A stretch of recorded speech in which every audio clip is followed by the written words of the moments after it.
सूर्य देव का तेज है न्यारा, सप्त रंगों से जगत संवारा। जीवन का हर अंधियारा मिटाते, सच्चे भक्त का भाग्य जगाते। सूर्य देव की जय। प्रेम से बोलिए सूर्य नारायण भगवान की जय। हे सूर्य देव, आप सभी भक्तों पर अपनी कृपा सदा ही बनाए रखना। सभी के घर परिवार में सुख समृद्धि का वास देना। प्रिय भक्तों, आज रविवार का पुण्य फलदायी व्रत है। रविवार व्रत के दिन सूर्य देव की पूजा करने और व्रत कथा श्रवण करने मात्र से व्यक्ति को स्वास्थ्य, धन, मान सम्मान और आध्यात्मिक उन्नति मिलती है और जीवन में सुख शांति बनी रहती है। तो चलिए भक्तों, नवग्रहों के स्वामी सूर्य देव को नमन करते हुए सुनते हैं सूर्य देव की अत्यंत ही सुंदर कथा। आशा करते हैं कि आप सभी बहनें पूरी कथा को सच्चे भक्ति भाव से श्रवण करेंगी। भक्तों, पहली कथा इस प्रकार शुरू होती है। भक्तों, यह कथा है उस समय की जहां विश्वास ही जीवन का आधार था और चमत्कार केवल कहानियों में नहीं बल्कि हकीकत में होते थे। यह कहानी है श्रद्धा की, सब्र की और साक्षात सूर्य देव की असीम कृपा की। हिमालय की गोद में बसा एक गांव था जिसका नाम था सुखपुर। प्रकृति ने इस गांव को बड़े ही फुर्सत से संवारा था। चारों ओर हरियाली, लहलहाते खेत और पहाड़ों से गिरते झरनों का मधुर संगीत। गांव के बीचों बीच एक ऊंचे टीले पर भगवान सूर्य नारायण का भव्य मंदिर था, जिसका सुनहरा कलश सुबह की पहली किरण के साथ ही ऐसे चमक उठता था मानो साक्षात सूर्य देव धरती पर उतर आए हों। इसी सुंदर गांव में एक ब्राह्मण दंपति रहते थे, राधा और श्याम सुंदर। श्याम सुंदर जितने विद्वान थे उतने ही सरल, और राधा तो जैसे ममता और करुणा की साक्षात मूरत थी। उसके द्वार से कोई खाली हाथ नहीं लौटता था। वह गायों की सेवा करती, बड़ों का आदर करती और ईश्वर की भक्ति में लीन रहती। उनके पास धन की कमी नहीं थी, मान सम्मान की कमी नहीं थी, लेकिन उनके जीवन में एक सन्नाटा था जो उनकी सारी खुशियों को निगल रहा था। वर्षों बीत गए थे, लेकिन राधा की गोद सूनी थी। जिस घर में बच्चों की किलकारियां गूंजनी चाहिए थीं, वहां एक भारी खामोशी पसरी रहती थी। राधा जब पनघट पर जाती और अपनी सखियों को अपने बच्चों को लाड़ लड़ाते देखती तो उसका कलेजा मुंह को आ जाता। उसकी ममता छलकने को बेताब थी, पर उसे थामने वाला कोई न था। वह अक्सर मंदिर की सीढ़ियों पर बैठकर रोती और सूर्य देव से पूछती, हे जगत के पालनहार, तुमने सबको प्रकाश दिया तो मेरे जीवन में यह अंधेरा क्यों? श्याम उसे समझाते, राधे धैर्य रखो, ईश्वर की परीक्षा कठिन होती है पर उसका फल मीठा होता है। लेकिन राधा का मन अब और प्रतीक्षा करने को तैयार न था। तभी एक दिन राधा के भाग्य ने करवट ली। शरद ऋतु की एक सुहानी सुबह थी। राधा मंदिर से पूजा करके लौट रही थी कि उसकी नजर मंदिर के बाहर बरगद के पेड़ के नीचे बैठे एक तेजस्वी साधु पर पड़ी। साधु के चेहरे पर सूर्य जैसा तेज था। उन्होंने राधा के उदास चेहरे को देखा और अपनी अंतर्दृष्टि से उसका दुख जान लिया। साधु ने स्नेहपूर्ण स्वर में पुकारा, बेटी, तुम्हारे पास सब कुछ है, फिर यह वैराग्य कैसा? क्यों अपनी आंखों में आंसू लिए घूम रही हो? राधा ने रोते हुए अपना दुख साधु के चरणों में रख दिया। उसने कहा, महाराज, मैं अभागन हूं। क्या मेरे भाग्य में मां कहलाने का सुख नहीं है? साधु महाराज मुस्कुराए और बोले, पगली, निराश क्यों होती है? संसार में ऐसा कोई ताला नहीं जिसकी चाबी ईश्वर के पास न हो। तुम सूर्य देव की भक्त हो, पर शायद तुम उनकी सबसे प्रिय उपासना से अनजान हो। क्या तुमने कभी रविवार के व्रत के बारे में सुना है? राधा ने न में सिर हिलाया। तब साधु ने उसे वह रहस्य बताया जो उसके जीवन को बदलने वाला था। उन्होंने कहा, बेटी, रविवार का दिन साक्षात सूर्य नारायण का दिन है। यह व्रत न केवल सूनी गोद भरता है बल्कि शरीर के समस्त रोगों का नाश कर घर से दरिद्रता को भी हमेशा के लिए विदा कर देता है। साधु ने विधि समझाते हुए कहा, ध्यान से सुनना राधा, इस व्रत का नियम संयम और पवित्रता है। रविवार के दिन ब्रह्म मुहूर्त में उठना, घर आंगन को लीपकर पवित्र करना, स्नान करके हो सके तो लाल वस्त्र धारण करना, क्योंकि लाल रंग सूर्य को प्रिय है। उगते हुए सूर्य को तांबे के लोटे से जल, लाल चंदन और लाल फूल डालकर अर्घ्य देना। और सबसे जरूरी बात, दिन में केवल एक बार भोजन करना, वह भी सूर्यास्त से पहले। और भोजन में नमक का त्याग करना, फीका नहीं बल्कि मीठा भोजन, जैसे गुड़ और गेहूं की रोटी या खीर का भोग लगाना। साधु ने जाते जाते एक चेतावनी भी दी, याद रखना बेटी, व्रत केवल भूखे रहने का नाम नहीं है। मन में किसी के प्रति बैर न रखना और दीन दुखियों की सेवा करना। क्या तुम यह कर पाओगी? राधा ने दृढ़ निश्चय के साथ सिर हिलाया। अगले ही रविवार से राधा ने अपना महाव्रत शुरू कर दिया। अब चाहे कड़कड़ाती ठंड हो या जेठ की तपती दोपहरी, राधा का नियम कभी नहीं टूटा। वह भोर में उठती, ठंडे जल से स्नान करती और पूरी श्रद्धा से सूर्य की उपासना करती। उसे देखकर ऐसा लगता मानो वह कोई तपस्विनी हो। श्याम भी अपनी पत्नी की इस तपस्या में उसके साथ खड़े रहे। धीरे धीरे राधा के चेहरे पर चिंता की लकीरें मिटने लगी और एक अद्भुत तेज झलकने लगा। लेकिन ईश्वर अपने प्रिय भक्तों की परीक्षा लिए बिना उन्हें अपनी सबसे कीमती वस्तु नहीं देते। राधा की परीक्षा की घड़ी भी आ गई। एक रविवार की बात है। राधा ने पूरा दिन निर्जला व्रत रखा था। शाम हो रही थी, सूरज ढलने को था। राधा ने अपने पारण के लिए बड़े प्रेम से गुड़ का हलवा बनाया था। उसे बहुत जोरों की भूख लगी थी। जैसे ही वह भोजन की थाली लेकर बैठी, द्वार पर एक कमजोर सी आवाज आई, माई, कोई है? 2 दिन से भूखा हूं, कुछ खाने को दे दो माई। राधा ने द्वार पर जाकर देखा।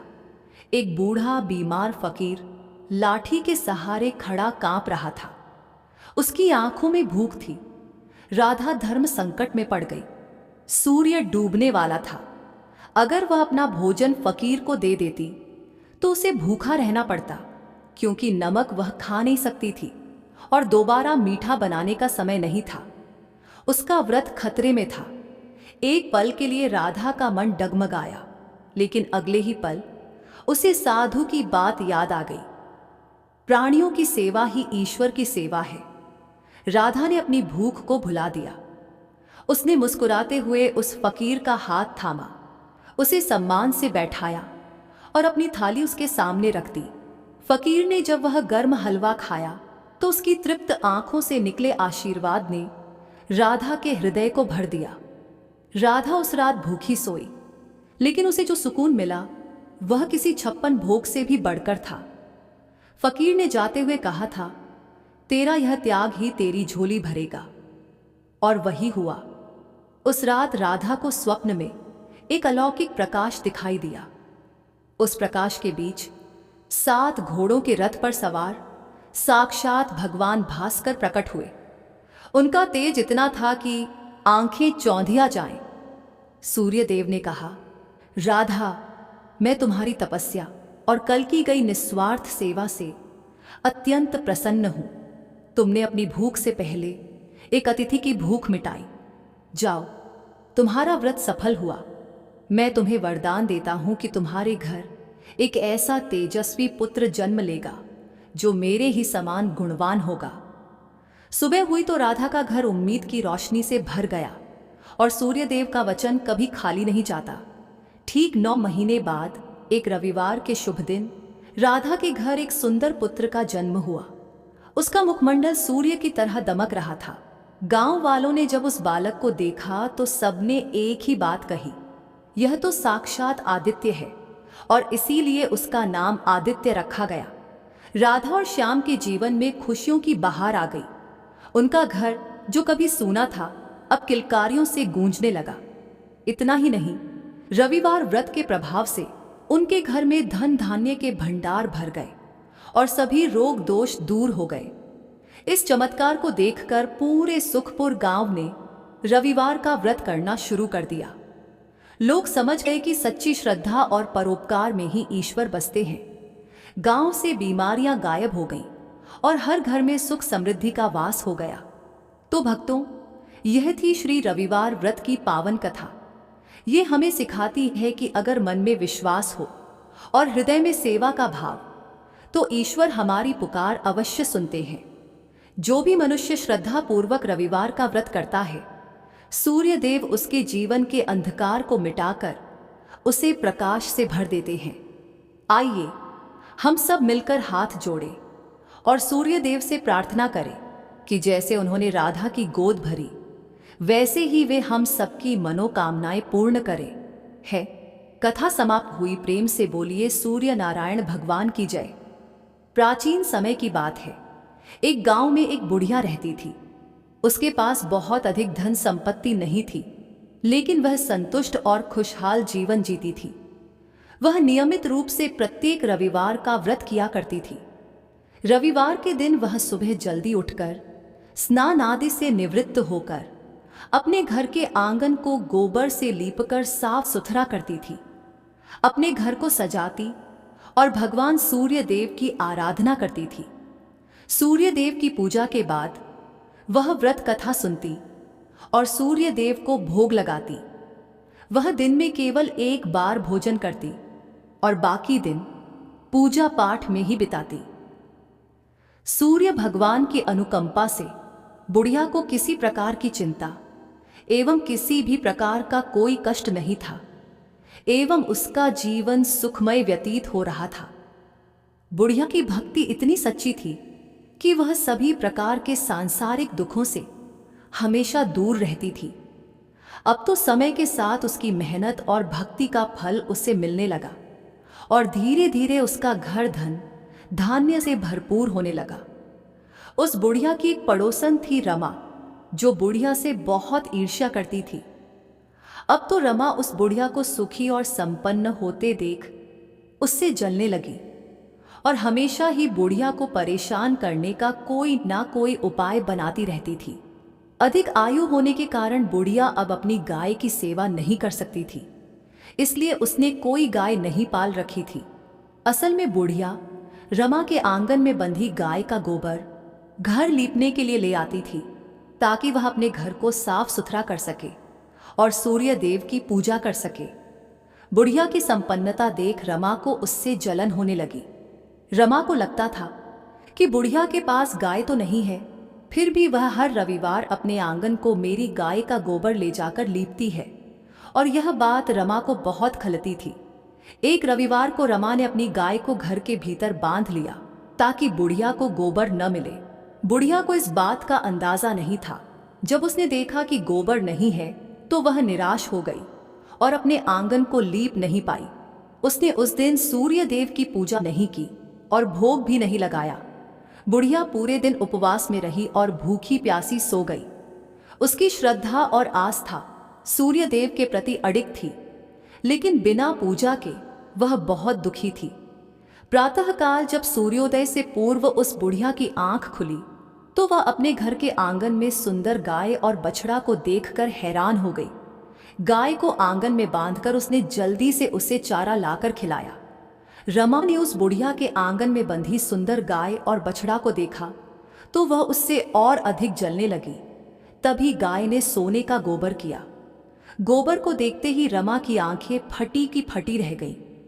रमा ने उस बुढ़िया को आसपास न पाकर तुरंत उस गोबर को उठाया और अपने घर ले गई। इसके बाद रमा अपनी गाय का गोबर वहां रख आई और इस तरह वो रोज यही करने लगी। सोने के गोबर से रमा कुछ ही दिनों में धनवान हो गई। गाय प्रतिदिन सूर्योदय से पूर्व सोने का गोबर किया करती थी और बुढ़िया के उठने के पहले रमा उस गोबर को उठाकर अपने घर ले जाती थी और बहुत दिनों तक बुढ़िया को सोने के गोबर के बारे में कुछ पता ही नहीं चला। बुढ़िया इसी तरह हर रविवार को भगवान सूर्य देव का व्रत करती रही और कथा सुनती रही। लेकिन जब एक दिन सूर्य भगवान को जब रमा की चालाकी का पता चला तो उन्होंने तेज आंधी चलाई। आंधी का प्रकोप देखकर बुढ़िया ने गाय को घर के भीतर बांध दिया। जब सुबह उठकर बुढ़िया ने सोने का गोबर देखा तो उसे बहुत आश्चर्य हुआ। उस दिन के बाद से बुढ़िया गाय को घर के भीतर बांधने लगी। सोने के गोबर से बुढ़िया कुछ ही दिन में बहुत ही अधिक धनी हो गई। उस बुढ़िया के धनी होने से रमा बुरी तरह जल भुनकर राख हो गई और उसने अपने पति को समझा बुझाकर नगर के राजा के पास भेज दिया। सुंदर गाय को देखकर राजा बहुत खुश हुआ। उसने गाय को महल में ही रखवा लिया। सुबह जब राजा ने सोने का गोबर देखा तो उसके आश्चर्य का ठिकाना न रहा। अब तो बुढ़िया सूर्य देव से अपनी गाय वापस पाने के लिए प्रार्थना करने लगी। सूर्य भगवान को भूखी प्यासी बुढ़िया को इस तरह प्रार्थना करते देख उस पर बहुत करुणा और दया आई। उसी रात सूर्य भगवान ने राजा को स्वप्न में कहा, राजन, बुढ़िया की गाय व बछड़ा तुरंत लौटा दो, नहीं तो तुम पर विपत्तियों का पहाड़ टूट पड़ेगा, तुम्हारा महल नष्ट हो जाएगा। सूर्य भगवान के स्वप्न से बुरी तरह भयभीत राजा ने प्रातः उठते ही गाय और बछड़ा बुढ़िया को लौटा दिया। साथ ही राजा ने बहुत सा धन देकर बुढ़िया से अपनी गलती के लिए क्षमा मांगी। राजा ने रमा और उसके पति को उनकी इस दुष्टता के लिए दंड दिया। फिर राजा ने पूरे राज्य में घोषणा कराई कि सभी स्त्री पुरुष रविवार का व्रत किया करें। रविवार का व्रत करने से सभी लोगों के घर धन धान्य से भर गए। राजनगर में चारों ओर खुशहाली छा गई। स्त्री पुरुष सुखी जीवन यापन करने लगे तथा सभी लोगों के शारीरिक कष्ट भी दूर हो गए। मित्रों, पहली कथा समाप्त हुई। बोलिए सूर्य भगवान की जय। जय जय सूर्यदेव। अब सुनते हैं सूर्यदेव की दूसरी कथा। प्राचीन समय की बात है। संतपुरा नगर में एक निर्धन ब्राह्मण रहता था। वह सूर्यदेव का अनन्य भक्त था। ब्राह्मण संसार के सुख दुख से परे केवल सूर्यदेव की आराधना में लीन रहता था। वह हर रोज सुबह सबसे पहले नहाता और सूर्य भगवान की पूजा करता और इसके बाद अन्य काम किया करता था। उसकी भक्ति इतनी गहरी थी कि उसकी सुबह की पहली किरण और शाम की अंतिम पूजा सूर्य भगवान को समर्पित होती थी। लेकिन भक्ति के इस मार्ग ने उसे संसार के कठोर सत्य गरीबी से दूर नहीं किया। उसकी झोपड़ी टूटी फूटी थी और पेट भरने के लिए घर में एक समय का भोजन भी नहीं हो पाता था। उसकी पत्नी रोज उसे ताने देती कि दिन भर पूजा करते हो लेकिन घर में चूल्हा जलाने को अन्न तक नहीं होता है। भला कहीं भक्ति से पेट भरता तो क्या ही बात होती। ब्राह्मण हर रोज अपनी पत्नी की बातें सुनता लेकिन अपनी भक्ति से डिगता नहीं था। उसके पड़ोसी भी उसे निकम्मा कहकर अपमानित करते थे कि सारा दिन इधर उधर घूमता है जैसे कोई बड़ा तपस्वी हो। अब धीरे धीरे इन तानों और उपेक्षाओं ने उसके मन को गहराई तक आहत करना शुरू कर दिया था।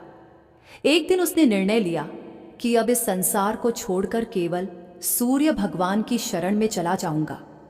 इसके लिए ब्राह्मण ने अगली सुबह जल्दी उठकर स्नान किया, पूजा की सामग्री ली और जंगल की ओर चल पड़ा। चलते चलते उसे एक निर्जन स्थान मिला जहां एक सूखा हुआ पीपल का पेड़ और एक लगभग सूखा हुआ तालाब था। ब्राह्मण ने सोचा, यही स्थान मेरी भक्ति के लिए उपयुक्त है। उसने पीपल के नीचे बैठकर सूर्य भगवान की आराधना शुरू की। पूजा समाप्त होने पर उसने तालाब से थोड़ा सा पानी लिया और सूर्य भगवान को अर्घ्य दिया।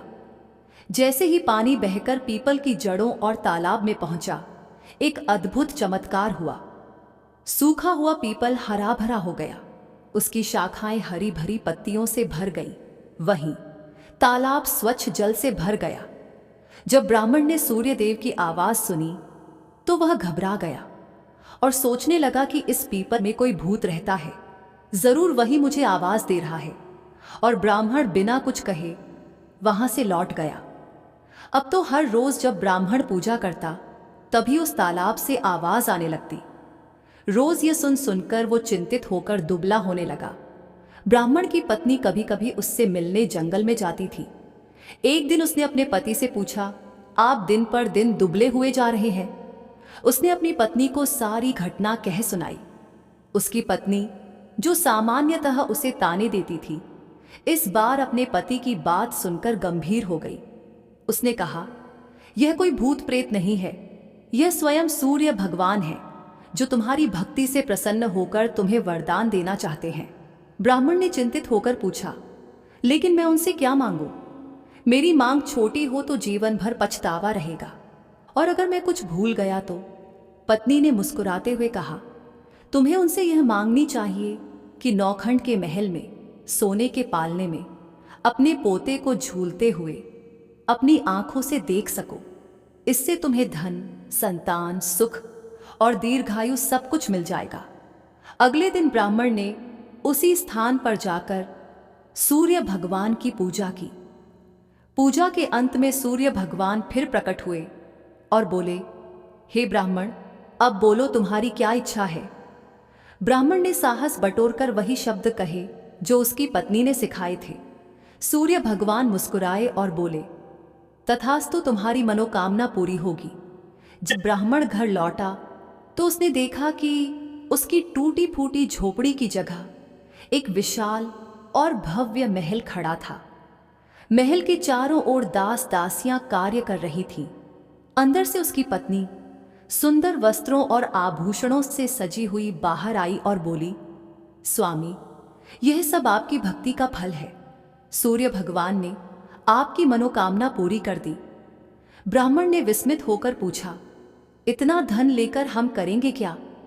पत्नी ने उत्तर दिया, हम इसे धर्म और परोपकार के कार्य में लगाएंगे। यज्ञ, हवन और दान पुण्य से ही इस धन का सही उपयोग होगा। और इस प्रकार से ब्राह्मण की ख्याति शीघ्र ही नगर भर में फैल गई। जब राजा को इस बात का पता चला तो उसने ब्राह्मण को अपने दरबार में बुलाया और पूछा, कल तक तो तुम्हारे पास खाने को अन्न नहीं था, आज यह वैभव कहाँ से आ गया? क्या तुमने चोरी की है?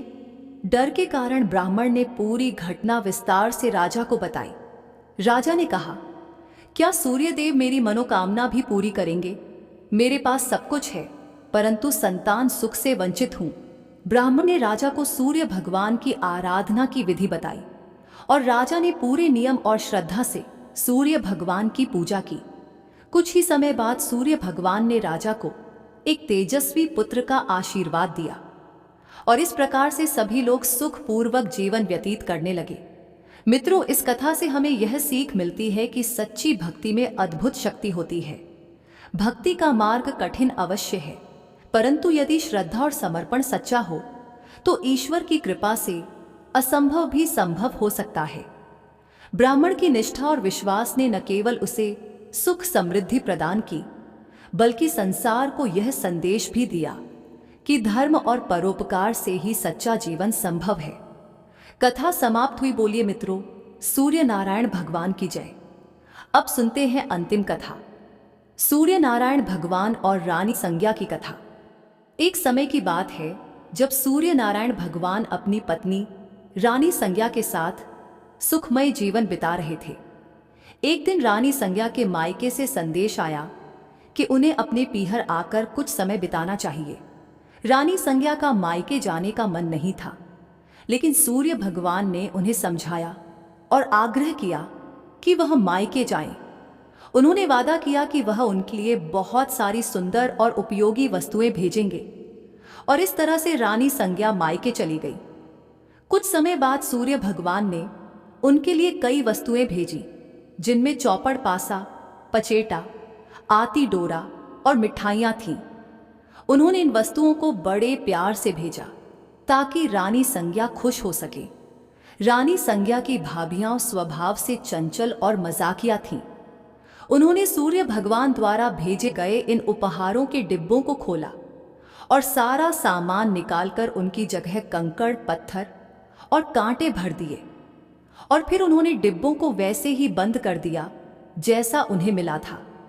जब रानी संज्ञा ने इन डिब्बों को खोला और उनमें से सामान निकालने के लिए हाथ डाला तो उनके हाथ में कांटे चुभ गए।